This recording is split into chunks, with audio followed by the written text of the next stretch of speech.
Friends అందరికీ నమస్కారం అండి. తెలంగాణ రాష్ట్ర వ్యాప్తంగా ఉన్నటువంటి ఆసరా చేయుత పెన్షన్ లబ్ధాలకు సంబంధించి ప్రభుత్వం నుంచి ఇప్పుడిప్పుడే ఇంపార్టెంట్ ఫ్లాష్ అప్డేట్ అయితే రావడం జరిగిందండి. చాలామంది ఎదురు చూస్తున్నట్లుగానే కీలక నిర్ణయం, దాంతోపాటు ఒక అప్డేట్ అయితే వచ్చింది. సో అదేవిధంగా ఈరోజు తేదీ చూసుకున్నట్లయితే కొత్త సంవత్సరం జనవరి 2వ తారీఖు అనమాట. సో ఇక ఇందుకు సంబంధించి చూసుకున్నట్లయితే టాప్ 5 ముఖ్య అప్డేట్స్ ఏంటనేది 5 వివరాలని వీడియోలో తెలుసుకుందాం. వీడియో నుంచి చివరి రోజులని అర్థమవుతుంది. మరోసారిగా ఛానల్ విజిట్ చేసినట్లయితే వీడియో కింద నల్లగల్ల సబ్స్క్రైబ్ బటన్ అయితే ఉంటుంది. దానిపైన నొక్కండి, సబ్స్క్రైబ్ అవుతారు. Bell button all notification activate చేసుకోండి. చూస్తున్నారు లైక్ చేయడం మర్చిపోతున్నారు. ఈ విధంగా లైక్ బటన్ అయితే ఉంటుంది, లైక్ చేయండి. మిత్రులందరూ వీడియోని షేర్ చేసే ప్రయత్నం చేయండి. వీడియోలోకి అయితే వెళ్ళిపోదామండి.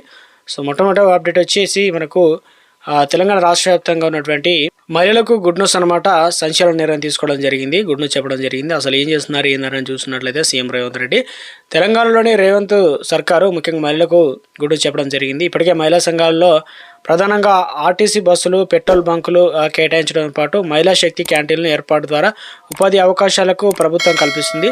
అయితే తాజాగా తెలంగాణ ప్రభుత్వం మరో కీలక నిర్ణయం తీసుకుందనమాట. మహిళలను ఆర్థికంగా బలోపేతం చేసేందుకు మరో కొత్త పథకాన్ని కూడా శ్రీకారం చుట్టిందన్నమాట. సో ఇందులో ఏం చెప్తున్నారు ఏంటంటే గుడ్ న్యూస్. సో వీరికి 70% సబ్సిడీ అయితే అందిస్తారనమాట. రాష్ట్రంలో ఇప్పటికే ఆదాయం పెంపుదల, పాడి అభివృద్ధికి ఊతమిచ్చేలా ఇందిరా డైరీ అనే ప్రాజెక్టును టేక్ ఓవర్ చేసిందనమాట. దీంట్లో ప్రాజెక్టులు భాగంగా మహిళలకు ఏదైతే ఉన్నారో సభ్యులుగా ఉండాలన్నమాట. వారికి ఒక్కొక్కరికి 2 పాడి గేదెలు, అంటే గేదెలు కావచ్చు, అదేవిధంగా కోరుకుంటే ఆవులు కూడా పంపిణీ అయితే చేయబోతున్నారు. సో ఇందుకు సంబంధించి చూసుకున్నట్లయితే ముఖ్యంగా రోజుకు 30 లక్షల లీటర్ల వినియోగం అవుతున్న ప్రభుత్వ రంగ సంస్థల ద్వారా దాదాపు 4 లక్షల అయితే అవుతుంది. మిగతా అన్ని ఇతర రాష్ట్రాల నుంచి దిగుమతి చేసుకోవడంతో సో అలా కాదని చెప్పేసి అందరికీ మేలు చేయాలనే ఉద్దేశంతో ఈ ప్రాజెక్ట్ని టేక్ ఓవర్ చేసిందనమాట. ప్రాజెక్ట్ కింద ప్రతి 10 గ్రామాలకు ఒక యూనిట్గా ఏర్పాటు చేస్తారు. ఒక్కొక్క మహిళకు స్వయం సహాయక సంఘాల సభ్యురాలకు 2 లక్షల యూనిట్ ధరతో 2 పాడి గేదెలు, అంటే ఒక్కో దానికి ₹1,00,000 అందమాట. రెండింటికి ₹2,00,000. ఇందులో వచ్చేసి 70% సబ్సిడీ ఇస్తారు. బ్యాంకుల ద్వారా 60,000 రుణాలు అయితే ఇస్తారు. అంతేకాకుండా రవాణా కోసం ప్రభుత్వం టాలీ ఆటోలను ఏదైతే ఉన్నాయో అందజేస్తారనమాట. ఉప ముఖ్యమంత్రి బట్టి విక్రమార్క ప్రాతినిధ్యం వహిస్తుందని మధిర నియోజకవర్గంలో దీన్ని ఫస్ట్ టేక్ ఓవర్ చేసి పైలట్ ప్రాజెక్ట్ మీద రాష్ట్రం కొడంగల్ సహా ఇతర ప్రాంతాలకు దీన్ని విస్తరించేందుకు కార్యాచరణ సిద్ధం చేస్తున్నారన్నమాట. ఇక ఇందిరా డైరీ ప్రాజెక్టు ప్రభుత్వం మధుర నియోజకవర్గంలో పైలట్ ప్రాజెక్టుగా అమలు చేస్తున్నారు. దాదాపుగా 781 కోట్లు ఖర్చు అవుతుందన్నమాట. ఇప్పటికే 286 కోట్లను రిలీజ్ చేయడం జరిగింది. తాజాగా వచ్చేసి సో ఇక ఇటీవల కాలంలో 124 కోట్లు ఇప్పుడు ఆ అనుమతి లభించాయి. మరో 370 కోట్ల నిధులు అనేది విడుదల చేయబోతున్నారు. దీన్ని బట్టి చెప్తున్నారు ఏంటంటే సో వారికి కొత్తగా 70% వరకు అయితే మాఫీ అవుతాయని చెప్పే ప్రయత్నం చేస్తున్నారు. కాబట్టి రాష్ట్ర వ్యాప్తంగా ఇది ఇంప్లిమెంట్ చేయబోతున్నారు. అది ఎప్పుడు వస్తాయి ఏందనేది సో మొత్తానికి అయితే మహిళలకైతే గుడ్ని చెప్పే ప్రయత్నం చేశారు. సో ఇక రాష్ట్ర వ్యాప్తంగా ఎప్పటి నుంచి అమలు కాబోతుంది ఏంటని ఎప్పటికప్పుడు ఏ చిన్న అప్డేట్ వచ్చినా కూడా తెలియజేసే ప్రయత్నం కూడా చేస్తారనమాట. ఇక మరొక అప్డేట్ అయితే వచ్చిందనమాట. ముఖ్యంగా రేషన్ కార్డు ఎవరికైతే ఉందో వారందరికీ ఒక అలర్ట్ అయితే రావడం జరిగిందనమాట. సో ఇందుకు సంబంధించి వ్యక్తులకు రేషన్ బంద్ అనే విధంగా చెప్తున్నారు కదా. అంటే ప్రభుత్వం సబ్సిడీ ప్రతి నెల కూడా అందజేస్తున్నారు. జనవరి సంబంధించి ఇందులో ప్రధానంగా చెప్తున్నది ఏంటంటే జాతీయ ఆహార భద్రతా చట్టం కింద ప్రభుత్వ అర్హత కలిగిన వారందరికీ మాత్రమే ఈ పథకాల్లో లబ్ధి అయితే కల్పిస్తున్నారు. రేషన్ కార్డులు కూడా అందిస్తున్నారు. ఉచితంగా రేషన్ తీసుకోవడానికి వీలు కల్పించడం జరిగింది కదా. ఇప్పటికే ఆల్రెడీ కొత్త వారు ఉన్నారు, పాతవారు కూడా ఉన్నారు. చాలా మంది రేషన్ కార్డు తీసుకున్నా కూడా ఈ కేవైసీ అనేది చేయించుకోవడం లేదంటున్నారు. 2026 సంవత్సరం అయితే రావడం జరిగింది. సో చాలా రకాల ప్రయోజనాలు అయితే ఉంటాయి. కాబట్టి మీరు తప్పనిసరిగా రేషన్ కార్డు ఉన్నట్లయితే, అంటే రేషన్ కార్డు ద్వారా లభించే ఇతర 7 స్కీమ్ బెనిఫిట్స్ అనేది నిలిచిపోతాయి. కాబట్టి తప్పనిసరిగా వీటిని కంప్లీట్ అయితే చేసుకోవాలి. కొత్తవారైనా పాతవారైనా మీ ఇంటి నుంచి మీ మొబైల్ ఫోన్ ద్వారా కూడా రేషన్ కార్డు ఈ కేవైసీని పూర్తి చేసుకునే అవకాశం అయితే ఇచ్చారు. దగ్గరలో మీ మొబైల్ ఫోన్ ఇంటర్నెట్ కనెక్టివిటీ ఉన్నా కూడా చేసుకోవచ్చు. అదేవిధంగా లేదంటే డీలర్ దగ్గరికి వెళ్ళి మీ యొక్క ఆధార్ కార్డు నెంబర్, అదేవిధంగా ఎవరైతే క్యాండిడేట్ ఉన్నా ఆ క్యాండిడేట్ వేలుముద్ర వేసి ఈ కేవైసీ కంప్లీట్ చేసుకోవాలన్నమాట. సో ఇక మనం రేషన్ కార్డు ఈ కేవైసీ ఎలా అక్కడికి పోకుండా కూడా చేసుకోవచ్చు అంటే my KYC Aadhaar FSID app అనేది డౌన్లోడ్ అనేది చేసుకోండి. దాని తర్వాత మీకు ఈ కేవైసీ యాప్ ఓపెన్ చేసిన తర్వాత లొకేషన్ ఎంటర్ చేయమని అడుగుతుంది. ఎంటర్ చేయండి. తర్వాత Aadhaar number, captcha OTP enter చేయండి. తర్వాత డేటా స్క్రీన్ పైన డిస్ప్లే అవుతుంది. ఫేస్ ఈ కేవైసీ ఆప్షన్ అనేది అందులో ఎంచుకోవాల్సి అయితే ఉంటుంది. ఎందుకంటే ఈ కేవైసీ కంప్లీట్ చేయాలి కాబట్టి. ఆపై కెమెరా అనేది ఆన్ అవుతుంది. మీ ఫోటో పైన క్లిక్ చేసి సమర్పించండి. ఈ కేవైసీ అనేది కంప్లీట్ కావడం జరుగుతుంది. ఒకవేళ ఈ కేవైసీ పూర్తి చేసి ఉంటే మీ స్టేటస్ అనేది చెక్ చేసుకోండి. ఒకవేళ ఈ కేవైసీ అనేది కంప్లీట్ అయిన స్టేటస్ కనిపిస్తుంది. ఒకవేళ కేవైసీ అనేది కంప్లీట్ అయితే వై అని, కంప్లీట్ కాలేదంటే నో అని కూడా, ఎన్ అనేది కూడా కనిపిస్తుంది అనమాట. దీంతో మొత్తం మీద చాలామంది ఈ కేవైసీ సంబంధించి రేషన్ డీలర్ వద్ద కూడా వెళ్ళి ఈ కేవైసీ ప్రాసెస్ అనేది కంప్లీట్ చేసే ప్రయత్నం కూడా జరుగుతుందన్నమాట. సో ఇక మొత్తానికైతే ఒకసారి తెలుసుకునే ప్రయత్నం చేయండి. ఈ కేవైసీ చేసుకోకపోతే ఇంకా ఆసరా పెన్షన్ లబ్ధాలకు సంబంధించి నోటిఫికేషన్ వచ్చిందనమాట. అది చదువుతాను క్లియర్గా, అది వినండి. ఎందుకంటే భారతీయ సమాజంలో భర్తను కోల్పోయిన మహిళలకు, వివాహం కాని మహిళలకు, అదేవిధంగా విడాకులు పొందిన లేదా విడిపోయిన మహిళలకు, ఇలా ఒంటరి మహిళలు జీవిస్తున్న మహిళలు చారిత్రక అయితే భావిస్తారు. ఎందుకంటే ఇందులో పితృస్వామ్య వ్యవస్థలో సామాజిక గుర్తింపు ప్రధానంగా ఆమె వివాహస్థితి ముడిపడి ఉండడమే భావనలకు మూలమైన. దీని ఫలితంగా ఒంటరి మహిళలు సామాజిక ధార్మిక కార్యక్రమాల నుంచి బహిష్కరణకు గురవుతూ ఉంటారు. కాబట్టి వేషధారణ ప్రవర్తన అంటే జీవనశైలి కూడా ఆంక్షలు అయితే ఎదుర్కొంటూ ఉంటారనమాట. ఇందులో ప్రధానంగా చూసుకున్నట్లయితే దాదాపు 2014 నిర్వహించిన కుటుంబ సర్వేలో రాష్ట్రంలో సుమారు 4 లక్షల మంది పైగా ఒంటరి మహిళలు ఉన్నారు.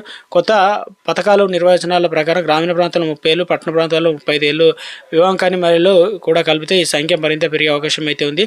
ప్రజా విధానాలు, అభివృద్ధి చర్చలు ఇవన్నీ తమ నిర్లక్ష్యానికి గురి చేస్తాయని చెప్తున్నారు. వీరికి ఎందుకంటే స్థిరమైన ఆదాయం లేదు, పేదరికంలో మగ్గిపోతున్నారు. కాబట్టి సామాజిక భద్రత లేని ఉన్నారు. సమాజ దృక్పథంతో వీరంతా కూడా మొత్తానికి ఒంటరి మహిళలు సమగ్ర ఇవన్నీ కూడా ఉంటున్నాయి. కాబట్టి వీరందరికీ కూడా వెంటనే సామాజిక ఆసరా పెన్షన్లు చాలా మందికి లేవంటున్నారు. అటువంటి వారికి కూడా వెంటనే కల్పించాలని ప్రభుత్వాన్ని అయితే కోరుతున్నారనమాట. మొత్తానికి ఆసరా పెన్షన్ లబ్ధిదారులకు వివరాలు చూసుకున్నట్లయితే తెలంగాణ రాష్ట్ర వ్యాప్తంగా ఇప్పటికే పెన్షన్లకు సంబంధించి పోయిన నెలలోనే ఆల్రెడీ నవంబర్ నెల పెన్షన్ మనకు డిసెంబర్లో 24, 25 మొదలు పెట్టుకున్నట్లయితే జనవరి వచ్చేంత వరకు కూడా ఇవ్వడం జరిగింది. చాలా చోట్ల అయితే తెలంగాణ రాష్ట్ర వ్యాప్తంగా పెన్షన్లు అనేది దాదాపు 70 నుంచి 80% కంప్లీట్ కావడం జరిగింది. కొన్ని జిల్లాల్లో అయితే ఇక స్టార్ట్ కాలేదంటున్నారు. కొన్ని జిల్లాల్లో నిధుల కొరత వల్ల, కొన్ని జిల్లాల్లో పండుగలు అని చెప్పేసి, కొన్ని జిల్లాల్లో అక్కడికి పోతే ఇంకా డబ్బులు రాలేదని, కొన్ని జిల్లాల్లో ఫేస్ అథెంటికేషన్ పడలేదని, ఇలా కొంతమందికి అనుభవాలు ఎదురవుతున్నాయి. అయితే మొత్తానికి 3 నెలల పెన్షన్ తీసుకోకపోయినా ఒకసారి కూడా తీసుకోవడానికి అవకాశం ఉంది. కాబట్టి తప్పనిసరిగా వెళ్ళి ఏదైతే తెలంగాణ రాష్ట్ర వ్యాప్తంగా ప్రతి నెలలు కూడా తెచ్చుకునే ప్రయత్నం చేయాలి. కాబట్టి మొత్తానికి రాష్ట్ర వ్యాప్తంగా పెన్షన్లకు సంబంధించి సమయం అనేది ముగుస్తూ వస్తుంది. మొత్తానికి రాష్ట్ర వ్యాప్తంగా ఉన్నటువంటి పెన్షన్లకు సంబంధించి చూసుకున్నట్లయితే కొత్త వారికి అవకాశాలు కల్పిస్తూనే పాత పెన్షన్లు చూసుకున్నట్లయితే రాష్ట్ర వ్యాప్తంగా ఎంత ఇస్తున్నారంటే 11 రకాల పెన్షన్లు మొత్తం రాష్ట్ర వ్యాప్తంగా 43 లక్షల మంది అయితే ఉన్నారు.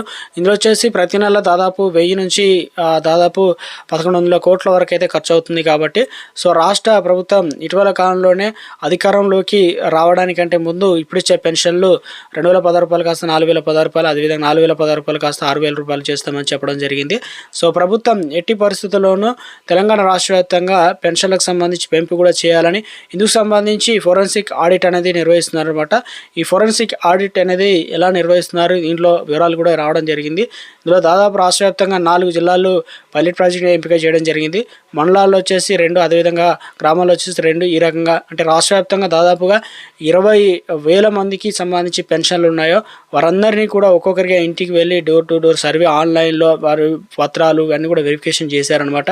అయితే చాలా వరకు దాదాపుగా 20,000 పెన్షన్లోనే 2,000 మంది అనర్హులుగా ఉన్నట్లు గుర్తించారనమాట. వారిని ప్రభుత్వం తొలగిస్తున్నారు, నోటీసులు అందిస్తున్నారు. అదేవిధంగా తెలంగాణ రాష్ట్ర వ్యాప్తంగా పెన్షన్ రికవరీ చేయాలని చూస్తున్నారు. ఇలా రాష్ట్ర వ్యాప్తంగా ఫోరెన్సిక్ ఆడిట్కి సంబంధించి కూడా తెలంగాణ రాష్ట్ర దీనిపైన తుది నిర్ణయం తీసుకొని రాష్ట్ర వ్యాప్తంగా కూడా మరోసారి ఏదైతే విడతల వారీగా ప్రతి జిల్లాకు ఒక డేట్ అనేది అనౌన్స్మెంట్ చేశారు. మొత్తం మీద అయితే ఎందుకు తొలగిస్తున్నారనే దానిపైన కూడా వివరాలు అయితే వచ్చే ప్రయత్నం చేశారు. అందులో వచ్చేసి చాలామందికి ఇప్పుడు ఆధార్ కార్డులో వయసు అనేది తక్కువగా ఉన్నా కూడా ఆధార్ కార్డు వయసు పెంచుకొని వృద్ధాప్య పెన్షన్లు తీసుకుంటున్నారట. వారికి అనర్హుల లెక్కకు వచ్చినా కూడా కొంతమంది 4 చక్రాల వాహనాలు, భూములు అధికంగా ఉన్నవారు, అదేవిధంగా తెలంగాణ రాష్ట్ర వ్యాప్తంగా పెన్షన్లకు సంబంధించి చూసుకున్నట్లయితే కొంతమంది ఏదైతే ఫేక్ సర్టిఫికెట్లు పెట్టి సదరం సర్టిఫికెట్లు దివ్యాంగ పెన్షన్లు పొందుతున్నారు గుర్తించారు. అదేవిధంగా కొంతమంది తప్పుడు చిరునామా ఈ ఇంటికాడ ఉండకుండా కానీ అదే తప్పుడు డాక్యుమెంట్ అని కూడా ఇచ్చి తీసుకుంటున్నారు. కొంతమంది ఏమో ఆన్లైన్లో చనిపోయిన వారి డీటెయిల్స్ అనేది క్యాన్సిల్ కావాలి, కానీ అలా క్యాన్సిల్ కాకుండా ఇప్పటికి కూడా పెన్షన్ పొందుతున్న వారి సంఖ్య కూడా ఉన్నట్లు గుర్తించారు. దీనివల్ల ఇటువంటి వారందరికీ కూడా మళ్ళీ రికవరీ చేయాలని ప్రభుత్వం భావిస్తున్నట్టు తెలుస్తుంది. మొత్తానికి తెలంగాణ రాష్ట్ర వ్యాప్తంగా పెన్షన్లకు సంబంధించినటువంటి ఎవరైతే అనర్హులు ఉన్నారో తొలగించిన తర్వాత మిగతా వారికి ఉండొచ్చు అనమాట. కొత్త పెన్షన్లతో పాటు పెంపు కూడా ప్రభుత్వం తెలంగాణ రాష్ట్ర వ్యాప్తంగా ఇప్పుడు ఇచ్చేటువంటి 2,016 రూపాయలు కాస్త 4,016 రూపాయలు పెంపు అనేది చేయాలని ప్రభుత్వం దృఢ నిశ్చయంతో ఉంది. ఇందుకు సంబంధించి అధికారులు కూడా ఇప్పటికే సన్నద్ధం కావడం జరిగింది. నిధులకు సంబంధించి ఇందులో ప్రధానంగా ఎంతమంది ఉన్నారు, ఏంది, ఎలా ముందుకెళ్లాలని దానిపైన కూడా కొనసాగుతుందన్నమాట. ఇందులో ప్రధానంగా చూసుకున్నట్లయితే మరి ఎప్పటి నుంచి ఇవ్వబోతున్నారని చాలామంది చర్చ ఉన్నదన్నమాట. అయితే ఇందులో ప్రధానంగా ప్రభుత్వం చెప్పింది కొత్త సంవత్సరం కానుక ఇస్తామని చెప్పింది.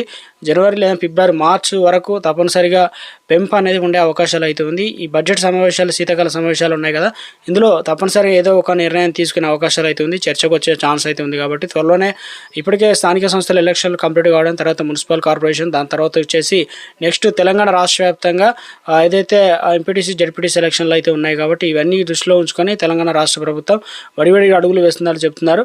సో రాష్ట్ర వ్యాప్తంగా ఇప్పటికే ఏదైతే ప్రభుత్వ పథకాలు నిలిచిపోయాయో 5 వాటిని, అంటే 6 గ్యారెంటీలో కొన్ని మిగతా పథకాలు అయితే పెండింగ్లో ఉన్నాయి. అటువంటి 5 స్కీమ్ను త్వరలోనే ప్రారంభించాలని ప్రభుత్వం భావిస్తున్నట్లు ఒక అప్డేట్ అయితే రావడం అయితే జరిగిందనమాట. మొత్తానికి పెన్షన్లకు సంబంధించి మీరు ఒకవేళ తీసుకుంటే ఎంత తీసుకున్నారో కూడా కింద కామెంట్ సెక్షన్లో కామెంట్ చేయండి. అదేవిధంగా తెలంగాణ రాష్ట్ర వ్యాప్తంగా త్వరలోనే కొత్త పెన్షన్లకు సంబంధించి అవకాశం ఇచ్చే ఛాన్స్ అయితే ఉంది. మీరు క్యాష్ ఇన్కమ్ కావచ్చు, ఏదైతే ముఖ్యంగా ఆధార్ కార్డు, అందులో డీటెయిల్స్ అనేవి కరెక్ట్ ఉందా లేదనేది ఒకసారి వెరిఫై చేసుకోండి. దాంతోపాటు bank account details, bank account లేకపోతే బ్యాంక్ అకౌంట్ తీసుకునే ప్రయత్నం చేయండి. మొత్తానికి పెన్షన్లకు సంబంధించి ఇది ప్రస్తుతం ఉన్నటువంటి కొన్ని